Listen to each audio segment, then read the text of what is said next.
যেখানে গণতন্ত্র ধ্বংস হয়েছে, তোমরা রাতের ভোটে 15 বছর মাতব্বরি করেছো, আর কোন চোর ডাকাত খুনি বদমাইশকে সমাজের নেতৃত্বে দেওয়া হবে না, হবে না, হবে না। কি সব ঠিক আছেন তো? ঠিক আছেন তো? যখন চারিদিক থেকে ওরা আমার ঘিরে রেখেছিল তখন আমার জবান বন্ধ করতে পারিনি, আর এখন তো যেদিকে তাকাই সব আমার লোক। কি কায়দায় বলতেন, আমাদের কেউ ক্ষমতার থেকে নামাতে পারবে না, আমরা পালানো জাত নই, আমাদের প্রধানমন্ত্রী পালায় না। এখন পালিয়ে গেছে না আছে? পালিয়ে গেছে না আছে? তাই তো এখন কবিরা সুন্দর করে ক্রিটিসাইজমূলক গান তুলেছে, কোথায় আওয়ামী লীগ, কোথায় কাদের কাকা, কোথায় গেল ওই জালিমের গরম গরম কথা, কোথায় আওয়ামী লীগ, কোথায় কাদের কাকা, কোথায় গেল ওই জালিমের গরম গরম কথা। খেলা হবে, খেলা হবে, খেলা হবে, প্রায় বলতে না খেলা হবে, খেলা হবে, খেলা হবে, খেলা হবে বলে কাকা গেল পালাইয়া, শেখ হাসিনা পালাইছে হে দেশটা ছাড়িয়া। পালাই গেছে শেখ হাসিনা। গতকালকের আগের দিন না 2-3 দিন আগে, 2-3 দিন আগে কওমি জগতের একজন বড় আলেম, নাম হলো মামুনুল হক, উনি কিন্তু কওমি জগতের লোক, কথা বলেন ঠিক না বে ঠিক? উনি একটা আলোচনা করেছেন, সেই আলোচনাটা আমি রিলে করতেছি। উনি বলেছেন 4 জন বড় বড় নেতা যদি এক গ্লাসে গোলা হয়, তার ভিতরে 1 নম্বর হলো ফেরাউন। ফেরাউনকে যদি গুলিয়ে বুলিয়ে 1 গ্লাসের পানির ভিতরে রাখা হয়, কিছুদিন পরে নমরুদকে যদি ওই গ্লাসের ভিতরে রাখা হয়, নমরুদকে যদি লেবুর মতন গুলিয়ে ওর ভিতরে রাখা হয়, কয়েকদিন পরে যদি কারুনকে ওই গ্লাসের ভিতরে গুলিয়ে রাখা হয়, এরপরে আব্দুল্লাহ বিন উবাই ইবনে সুলুলকে যদি গুলে ওই 1 গ্লাসের ভিতরে রাখা হয়, 4 নেতা মেরে 1 গ্লাসে শরবত করলে ওই শরবতটা পৃথিবীর যে মানুষটা খাবে, ওই মেয়ে লোকের পেট থেকে যে মেয়েরা জন্মগ্রহণ করবে, সেই লোকটার নাম হলো শেখ হাসিনা।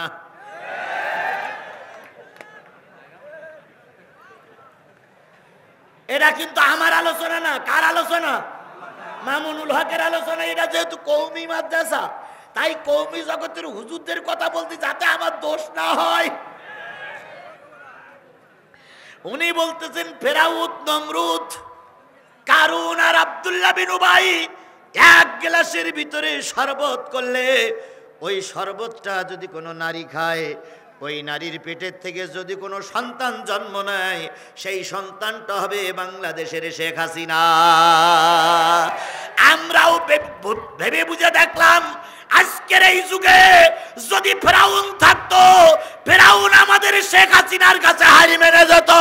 যদি নমরুদ থাকতো, নমরুদ বলতো আমার চাইতে তোর বাড়ানি বেশি, তুই থাক, আমি সালাম দিয়ে চলে গেলাম।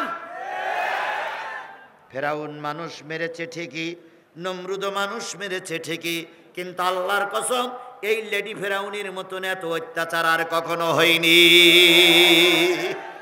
আব্দুস সবুর আপনার এলাকার যুবক, আগামীতে সে আপনাদের খেদমত করবে, নিয়ত করতেছে, আল্লাহ কবুল করুক। ওর মাহফিলে আমি আসলাম, আসার পরে যেই না গাড়ির থেকে নামলাম, পুলিশ ঘিরে ফেললো। পুলিশ ঘিরে ফেললো। পুলিশ আমাকে সে জিজ্ঞেস করছে না, হান্নানকে জিজ্ঞেস করছে জিহাদি হুজুর কই, এই গাড়ি থেকে জিহাদি আছে? হান্নান তখন বলছে জিহাদি পথে নেমে গেছে। হান্নান আমার ইশারা করলো সরিয়ে পড়েন। আমি ওই পাশে যেখানে গাড়ি রেখেছিলাম ওখানে 2 জন মহিলার বাড়ি ছিল, আমি ওদের বাড়ি চলে গেলাম। ওরা আমাকে পাশ কাটাইয়ে ঘরের পিছনে নিয়ে গেলেন। ওরা সামনে যেয়ে ওরাও দাঁড়ালেন। এবার পুলিশ জিজ্ঞেস করছে এ বাবা কি হুজুর গেছে? ওরা বলতেছে না, এদিক হুজুর আসেনি। ও আল্লাহ রে, কত কষ্ট করে সেদিন সময় পার করতে হয়েছে। আজকে সেদিন যারা পুলিশ লেলাইয়ে দিয়েছে, আমাদেরকে ধরার জন্য চেষ্টা করেছিলেন, আজকে দুনিয়ার সব লোক আছে, আপনাদেরকে জনগণ খুঁজতেছে।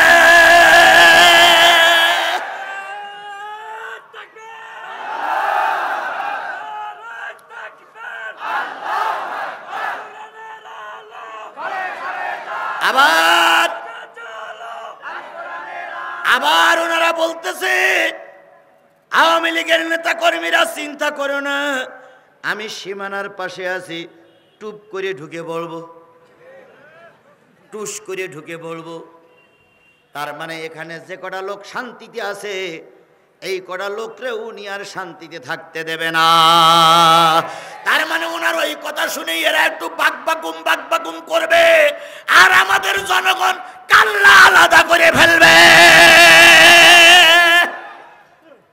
আইসো চট করিয়া, আয়না ঘর তোমার জন্যে রাখছি গো সাজায়া। আইসো চট করিয়া, আয়না ঘর তোমার জন্যে রাখছি গো সাজায়া। আমরা রিসিপিশনে বৈশাসি, রিসিপিশনে বৈশাসি, জুতার মালা লয়া। আয়না ঘর তোমার জন্যে রাখছি গো সাজায়া। বুবু আইসো চট করিয়া, আয়না ঘর তোমার জন্যে রাখছি গো সাজায়া। নির্বিচারে মারছো মানুষ ক্ষমতার লাগিয়া। কথা ঠিক না বলেন? কথা ঠিক না? কত নিষ্ঠুর হলে, কত নির্দয় হলে, কত নিমক হারাম হলে মানুষ মারা গেছে। ভ্যানের ভিতরে লাশগুলো স্তূপ করে পেট্রোল দিয়ে আগুন জ্বালিয়ে তাদেরকে শেষ করে দেওয়া হয়েছে। কথা বলেন, কথা বলেন, কথা বলেন। পুলিশ কত নিষ্ঠুর হলে গুলি করে পাখির মতন আমার সন্তানদেরকে মেরে ফেলেছে। পুলিশ কত নিষ্ঠুর হলে ছাদের পরের থেকে একটা ছেলেরে ফেলাই দিয়েছে, আপনারা দেখেছেন? চাকার পাশে পড়ে আছে, তখনও ধুই ধুই ধুই ধুই করতেছে। পুলিশ আবার গাড়ির থেকে নেমে ওর হাত ধরে খানিক দূরে নিয়ে ফেলাই দিল, সেখানেও নড়াচড়া করতেছে। ওর ঠ্যাং ধরে ডাস্টবিনে ফেলাই দিল, সেখানেও নড়াচড়া করতেছে। লাস্টে ওকে গুলি করে ওই ডাস্টবিনের পরে ফেলে গেল। মানুষ কত নিষ্ঠুর হতে পারে! নির্বিচারে মারস মানুষ ক্ষমতার লাগিয়া। দিন ধর্ম আর মানবতা সব কিছু ছাড়িয়া, বুবু সব কিছু ছাড়িয়া। তোমার পাপের শাস্তি, পাপের শাস্তি পাইতে হবে, যাইও না ভুলিয়া। আয়না ঘর তোমার জন্যে রাখছি গো সাজায়া। বুবু আইসো চট করিয়া, আয়না ঘর তোমার জন্যে রাখছি গো সাজায়া। একটু আইসে দেখো খেলা কেরাম ভাবে শুরু হয়। পৃথিবীতে এমন কোন ইতিহাস আছে যে সন্তানের বিপদে ফেলেই মা চলে যায়? পৃথিবীর কোন ইতিহাস আছে? কোন ইতিহাস আছে যে সন্তানকে বিপদে ফেলেই মা কেটে পড়ে? কোন ইতিহাস আছে? বিএনপির লোকেরা আমাদের সাথে আছে। খালেদা জিয়ার মামলায় রায় হলো, খালেদা জিয়ার জেল হলো, ফাঁসি হলো, ফাঁসি রায় দেবে, জেল হলো, আমৃত্যু কারাদণ্ড হলো। খালেদা জিয়া দেশ ছেড়ে চলে যায়নি। এরশাদের জানি আমরাও জাতীয় মুনাফিক। আমরা মনে করি জাতীয় পার্টি না, ওরা হলো দালাল পার্টি। আমরা মনে করি বাংলাদেশের মীর জাফর এরশাদ। কথা বলেন ঠিক না বেঠিক? তবুও তাকে স্যালুট জানাই। এত বড় সাজার রায় হয়েছে, দেশ ছেড়ে পালাই চলে যায়নি। বাংলাদেশ জামাত ইসলামীর শীর্ষস্থানীয় 9 জন 10 জন নেতারে ওরা মেরে দিল। কথা বলেন ঠিক না বেঠিক? বাংলাদেশ জামাত ইসলামী, ইসলামী ছাত্র শিবিরের পরে হাজারো মামলা, লক্ষাধিক মামলা, তবু আমার কলিজার টুকরা শিবিরের ছেলে পেলে ময়দান ছেড়ে দেয়নি। আমার প্রাণের সংগঠন বাংলাদেশ জামাত ইসলামী একটা বারের জন্য ময়দান ছেড়ে দেয়নি। আর তোমরা এমন মাত দল করো, এক ঠেলা দেশে আর ম্যাডাম গেছে দুলাভাইয়ের বাড়ি। কথা বলেন, কথা বলেন, কথা বলেন, কথা বলেন। মা গেছে বাবার বাড়ি, কথা বলে ঠিক না ঠিক? সুতরাং যে মা বাবার বাড়ি চলে গেছে ওই মাকে আর কখনো বাংলাদেশের মাটিতে ঢুকতে দেওয়া হবে না, হবে না, হবে না। আমাদের গায়ে আর এক ফোঁটা রক্ত থাকা অবস্থায় শেখ হাসিনারে আমাদের দেশে আর রাজনীতি করতে দেওয়া হবে না, হবে না, হবে না। যে কটা এবার মাথা উঁচু করবা কাল্লা আলাদা করে ফেলবো। এতদিন ধৈর্য ধরেছি, কিন্তু আর ধৈর্য ধরা হবে না, কথা বলেন ঠিক নেবে ঠিক? বাক বাকুম করবা, তা কাল্লা আলাদা হয়ে যাবে।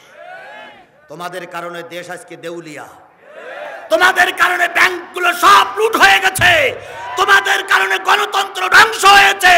তোমরা রাতের ভোটে 15 বছর মাতবাড়ি করেছো, আর কোন চোর ডাকাত খুনি বদমাইশকে সমাজের নেতৃত্বে দেওয়া হবে না, হবে না, হবে না। কি সব ঠিক আছেন তো? ঠিক আছেন তো?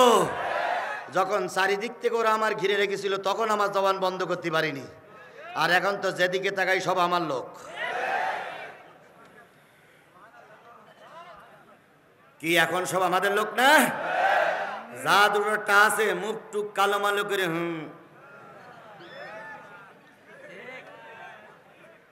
আল্লাহ রাব্বুল আলামিন আমাদের দিনের খাতিরে কবুল করুক। সাফান কান্নাহুম বুনিয়ানুম মারসুস, যতক্ষণ পর্যন্ত মজবুতি নিয়ে শীষেডালা পাহাড়ের মতন দাঁড়িয়ে যেতে না পারবা, কাফেরদের আক্রমণ মোকাবেলা করতে পারবা না, কথা বলেন ঠিক না বে ঠিক? এই সূরাটা যখন নাজিল হলো, আল্লাহর নবী তখন মদিনার প্রেসিডেন্ট। একটু জোরে বলা যাবে না সুবহানাল্লাহ? এই সূরা যখন নাজিল হলো, নবীজি তখন কোন জায়গার প্রেসিডেন্ট? যেহেতু সব আলেমেরা বসা, একটু ত্রুটি হইলেই কালকে আলেমেরা বলবে হুজুরের কথা সঠিক হয়নি। তুমি আর আমি ভুল ধরতে পারি না, আলেমেরাই ভুল ধরতে পারে, কথা বলেন ঠিক না বে ঠিক? এই সূরা যখন নাজিল হলো, যে আয়াত পড়লাম এই সূরা সহ এই আয়াত যখন নাজিল হলো, আল্লাহর নবী তখন মদিনার প্রেসিডেন্ট। বলুন তো নবী মদিনার প্রেসিডেন্ট, কাজটা কি ঠিক? আরো জোরে বলেন কাজটা কি ঠিক? আরো জোরে বলেন কাজটা কি ঠিক? আমার মতে মনে হয় কাজটা ঠিক না। যদি বলেন কেন? হুজুর আবার প্রেসিডেন্ট হবে কেন? মৌলবী আবার দেশের রাজা হবে কেন? মৌলবী ঘরে বসে থাকবে, লোকে হাদিয়া দেবে, খাবে আর সুবহানাল্লাহ সুবহানাল্লাহ পড়বে, আর যত লোকের অসুবিধা হলে গায়ে ফু দেবে আর তাবিজ কবেজ লিখবে। এই জন্য না নবীর আবির্ভাব? এই জন্য কি নবীর আবির্ভাব? না, নবীর আবির্ভাব হয়েছে হুয়াল্লাযী আরসালা রাসূলাহু বিল হুদা ওয়া দীনিল হক। এজন্যই নবীর আবির্ভাব, কথা বলেন ঠিক না বে ঠিক? তাহলে নবী দেশের রাষ্ট্রপতি হবে, নবী দেশের রাষ্ট্রনায়ক হবে, এটা যদি কোরআন হাদিস মোতাবেক সঠিক হয়, আলেমরা রাজনীতি করবে, তোমরা নাক ছিটকাও কেন? আমাদের দেশের হুজুররা প্রায় ক্ষমতার দ্বার প্রান্তে পৌঁছাই গেছে, প্রায় পৌঁছাই গেছে আলহামদুলিল্লাহ। আর একটু সময় পার করতে পারলে আর রামপন্থী বামপন্থী জোট হওয়া লাগবে না। যদি মৌলবীগুলো জোট হতে পারে, লিখে রাখো মুসলমান, আগামী সংসদ হবে কোরআনের সংসদ, আগামী নেতৃত্ব হবে আলেম ওলামাদের নেতৃত্ব, কথা বলে ঠিক না ঠিক? আগামী বঙ্গভবন গণভবন হবে 7 লোক কোরআন ওয়ালাদের গণভবন। গতকালকের মাহফিল ছিল আমার নীলফামারী, তার আগের দিন মাহফিল ছিল আমার ওই গাইবান্ধা, এর আগে করে আসলাম কুষ্টিয়া। গোটা দেশে সফর করে আমার যে আইডিয়া হয়েছে, আমার যে ধারণা হয়েছে, গোটা দেশে এখন একটাই শব্দ, সকল দলের দেখা শেষ। না না না, টুপিওয়ালার বাংলাদেশ। সবাই মিলে বলুন তো, সকল দলের দেখা শেষ। আরো জোরে বলেন, সকল দলের দেখা শেষ। আরো জোরে বলেন, সকল দলের দেখা শেষ। আওয়ামী লীগকে আমরা দেখেছি না দেখিনি? বিএনপির আমরা দেখেছি না দেখিনি? বাংলাদেশ জাতীয় পার্টির আমরা দেখেছি না দেখিনি? সব দল ক্ষমতায় গেছে, কেউ বা 10 বছর, কেউ বা 15 বছর, কেউ বা 18 বছর, কেউ বা 20 বছর, 52, 53 বছরের ভিতরে তিনটা দল ক্ষমতার মস্তদে বসে, কেউ উন্নতি করেছে, কেউ অবনতি করেছে। তিনটা দলকে তো আমরা পরীক্ষা করেছি। কথা বলেন ঠিক না বেঠিক? কেবলমাত্র শুধুমাত্র একটা বারের জন্য আল্লাহর কোরআন দিয়ে আপনাদের পায়ের পরে হাত থেকে বলতেছি, একটা বারের জন্য আমরা কোরআনওয়ালাদের পরীক্ষা করতে চাই। কি আমার সঙ্গে সবাইকে আপনারা একমত? একটা বার আমরা দেখতে চাই টুপিওয়ালারা জাতীয় সংসদে গিয়ে দেশে শান্তি দিতে পারে কিনা। একটা বারের জন্য পরীক্ষা করতে পারবো না ভাই? ও ভাই, আপনার পায়ে দুগুণ ধরি, একটা বারের জন্য আমি পরীক্ষা করতে পারবো না? যদি একটা বার দেখি, যদি না ওরা ক্ষমতা শান্তিতে চালাতে যদি না পারে, এদেশে যদি শান্তি আনতে না পারে, আমরা ওদের 192টা তালাক দেব। কিন্তু একটা বার পরীক্ষা করতে কি সমস্যা? এই জন্য আওয়ামী লীগ, বিএনপি, জাতীয় পার্টি, জামাত ইসলাম সকলের কাছে আমার পায়ে ধরে অনুরোধ, একটাবার টুপিওয়ালাদের আমরা জাতীয় সংসদে দেখতে চাই। দেখি ওরা কি করে। যদি ওরা না পারে, আমরা সেদিন ওদের থেকে ফিরে আসবো। কিন্তু একটাবার অন্তত পরীক্ষা করে দেখি তো। বাংলাদেশ ইসলামী ছাত্র শিবিরদের দোষ দেওয়ায় ওরা রক কাটে, তাই বলে না? ওরা কি করে? রক কাটে। কোথায় রক কেটেছে? ওই খুলনায়। এখন শিবিরের সেক্রেটারি বলতেছে আমি খুলনায় গেলাম। কোন জায়গায় রক কেটেছে? বিএল কলেজে। কার রক কেটেছে? ও আওয়ামী লীগের সেক্রেটারি। এখন ওখানে যে আওয়ামী লীগ, তারপরে ছাত্রলীগ, এরপরে মৈত্রী লীগ, সবাইকে ডেকে বলতেছে ভাই, বগুড়াতে শুনে আসলাম যে আপনাদের এখানে শিবিরি ছেলেপিলে রক কাটে, এটা কি ঠিক? আওয়ামী লীগ, ছাত্র, মৈত্রী বলছে ও এখানে না, ওই চট্টগ্রামে। তো শিবিরের সেক্রেটারি বলছে আবার চট্টগ্রামে গেলাম। যে চট্টগ্রাম বিশ্ববিদ্যালয়ে সবাই ডেকে বলতেছি যে খুলনাতে শুনে আসলাম এখানে নাকি রক কাটে। আমাদের এখানে না, ও হলো ওই রাজশাহীতে। তো উনি বলতেছে আবার রাজশাহী গেলাম। যে রাজশাহী যেই বলতেছি ভাই শুনেছি নাকি শিবিরওয়ালারা রক কাটে। তা কার রক কেটেছে? আমাদের এখানে না, রংপুর। তো উনি বলতেছে আবার রংপুর গেলাম। যেই বলতেছে যে ভাই আপনাদের রংপুর বিশ্ববিদ্যালয় নাকি শিবিরওয়ালারা রক কাটে। ভাই এখানে না, ও ঢাকায়। এইবার ঢাকায় যেই বলতেছে ভাই শুনেছি এখানে নাকি রক কেটেছে, তখন ঢাকার লোক বলতেছে আমরা শুনেছি কিন্তু কোনোদিন দেখিনি। এইরাম ভুয়া সংবাদ দিয়ে, এইরাম ভুয়া তত্ত্ব দিয়ে আল্লামা সাঈদীর ওরা ধুকে ধুকে বেড়েছে। কথা বলে ঠিক না বেঠিক? এরাম ভুয়া মিথ্যা তত্ত্ব দিয়ে জামাত ইসলামের কেন্দ্রীয় নেতাদের ওরা ফাঁসিতে ঝুলাই মেরেছে। সুতরাং এগুলো ভুয়া। এদের কথা শুনে আর আমরা ইসলাম থেকে দূরে সরে যাব না। যতদিন বেঁচে আছি কোরআনের ছায়াতলে কোরআনের পক্ষে থাকবো। কারা কারা কোরআনের পক্ষে থাকতে রাজি আছেন? দুই হাত উঁচু করে দেখান।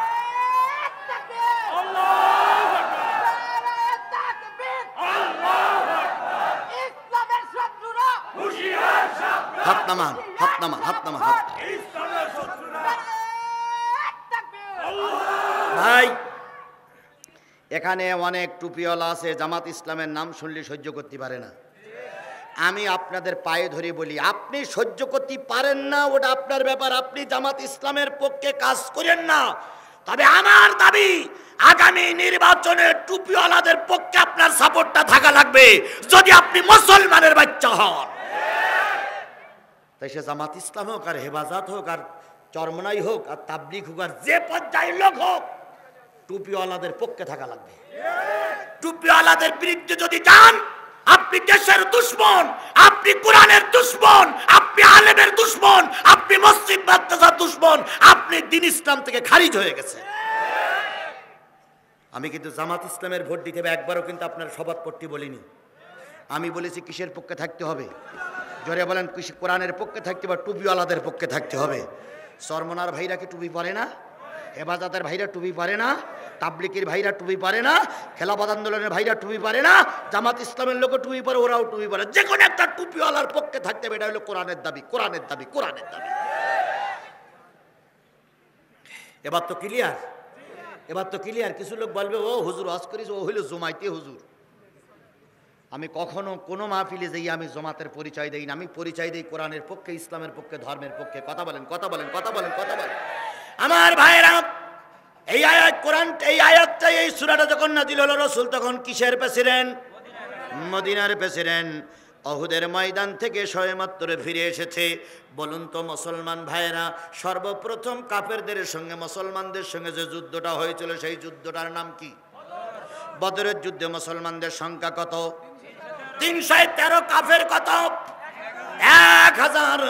1000 কাফেরের মোকাবেলা করে 313 জন মুসলমান টিকেছিল।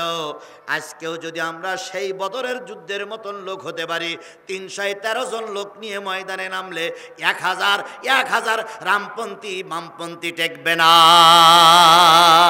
এবার বলুন তো মুসলমানদের সঙ্গে দ্বিতীয় যে যুদ্ধটা হলো সেই যুদ্ধটার নাম কি? অহুদের যুদ্ধে মুসলমানদের সংখ্যা কত? 1000। মুসলমানদের সংখ্যা কত? আরো জোরে বলেন, মুসলমানদের সংখ্যা কত? 50 মিনিট কি হয়ে গেছে না? এই কয়টা লোক উঠলো কেন? তাহলে উঠলো কেন এই কয়টা লোক? আপনি ইসলামের পক্ষে থাকবেন কি না থাকবেন ওটা আপনার ব্যাপার, কিন্তু কোরআনের মাহফিল থেকে যাবেন না। আপনি ওয়াদা করেছেন, ওয়াদা খেলাপ করলে মুনাফিক। ওহুদের যুদ্ধে মুসলমানদের সংখ্যা কত? আর কাফেররা কত? 3000-এর মোকাবেলায় 1000 লোক আল্লাহ রসুল তৈরি করলেন।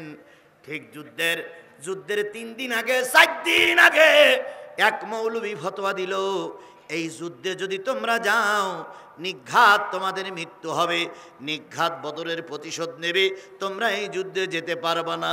ওই মৌলবীর ওই হুজুরির কথা শুনে কয়শো লোক কেটে বলল। এবার মুসলমানদের সংখ্যা দেখলো কত? এই 700 লোক নিয়ে আল্লাহ রসুল উহুদে গেছেন। অহুদের ময়দানে চরমভাবে মারি খাইলেন। আল্লাহর নবীর হেলমেট ভেঙে গেল, আল্লাহর নবীর দান মোবারক শহীদ হয়ে গেল। বলুন তো নবীজির দান মোবারক শহীদের মূলে যাদের ভূমিকা ছিল তারা একদল মৌলবী, তারা একদল টুপিওয়ালা। কথা বলেন ঠিক না ঠিক? আজকেও আমরা দেখতেছি আল্লামা সাঈদী মারা যেত না যদি একদল মৌলবী সাঈদীর বিরোধিতা না করত। আল্লামা সাঈদীর ফাঁসির রায় চেয়ে একদল মৌলবী সিরাজগঞ্জে মিছিল করেছিল। কথা বলেন। তারা টুপি মাথায় দিয়ে বলেছিল যুদ্ধ অপরাধী আল্লামা সাঈদীর ফাঁসি চাই, ফাঁসি চাই। কথা বলেন ঠিক না বেঠিক? আজকে যখন তোমরা ফাঁসি দাবি করেছো, জালেম সরকার তখন সুযোগ পেয়ে গেছে। যদিও আল্লামা সাঈদীর ব্যাপারে তুমি জানতে না, তুমি টুপি মাথায় দিয়ে আর এক টুপিওয়ালার বিরোধিতা করেছো। আল্লাহর কসম, কিয়ামতের দিন তোমাকেও আদালত আখেরাতে উঠতে হবে। আল্লামা সাঈদীও আদালত আখেরাতে উঠবে। যদি সেদিন সাঈদী নির্দোষ প্রমাণিত হয়, টুপিওয়ালা অবশ্যই তোমাকে আল্লাহর কাছে কৈফিয়ত দেওয়া লাগবে।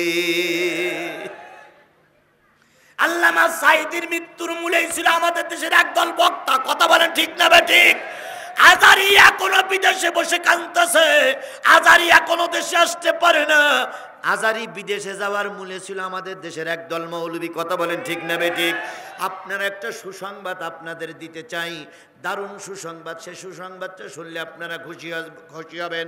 আমাদের দেশের বড় একজন বক্তা, বড় একজন আলেম, নাম হলো কাজী মোহাম্মদ ইব্রাহিম। নাম শুনেছেন আপনারা? কি সমস্যা বলেন? কাজী মোহাম্মদ ইব্রাহিম এই জালেমদের অত্যাচার সহ্য করতে না পেরে তিনি বিদেশে ছিলেন।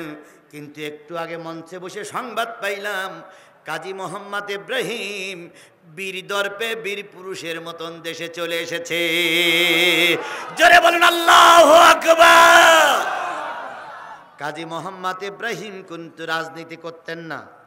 কাজী মোহাম্মদ ইব্রাহিমের কথা ছিল দাজ্জাল, কিয়ামত, পরকাল, কি বলে বিশ্ব কিভাবে ধ্বংস হবে এটাই নিয়ে কাজী মোহাম্মদ ইব্রাহিমের আলোচনা ছিল। কিন্তু শেখ হাসিনা সরকার তার মেনে নিতে পারেনি, তাই তাকে রিমান্ডে নিল, জেলে দিল, মামলা দিল।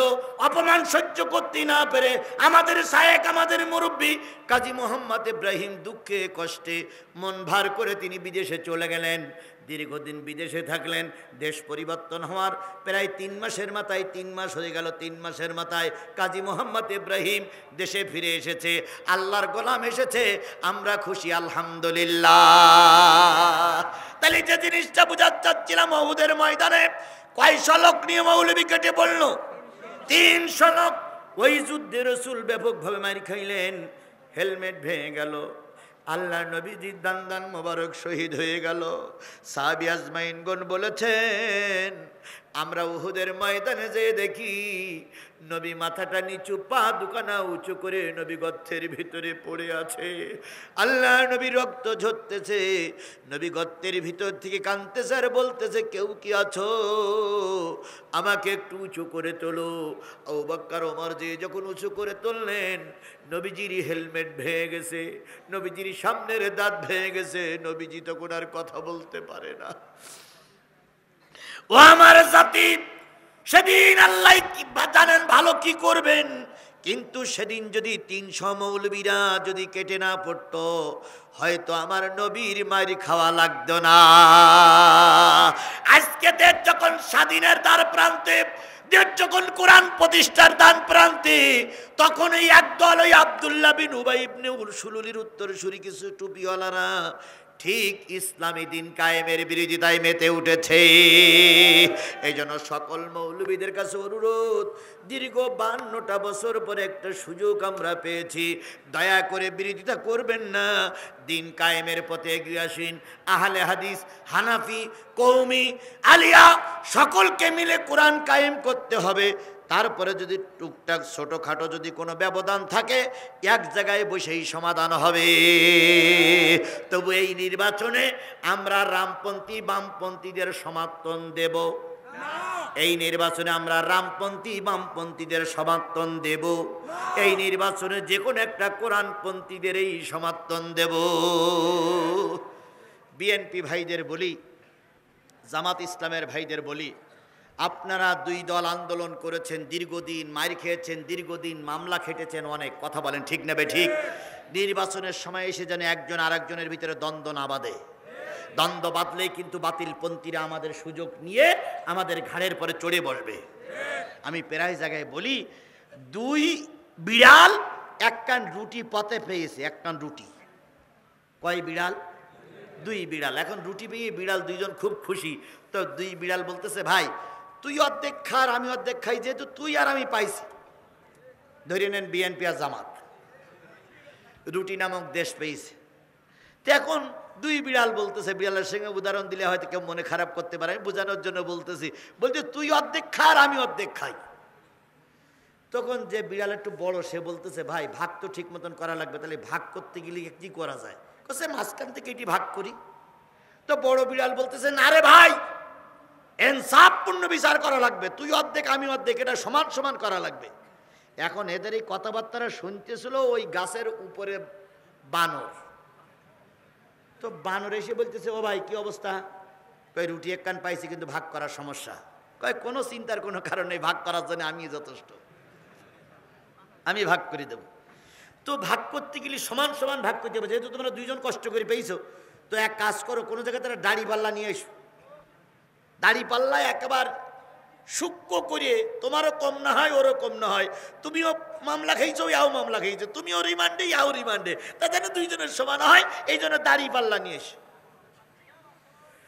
তো দুই বিড়াল কোনো কায়দাটা দাড়ি পাল্লা ম্যানেজ করিস।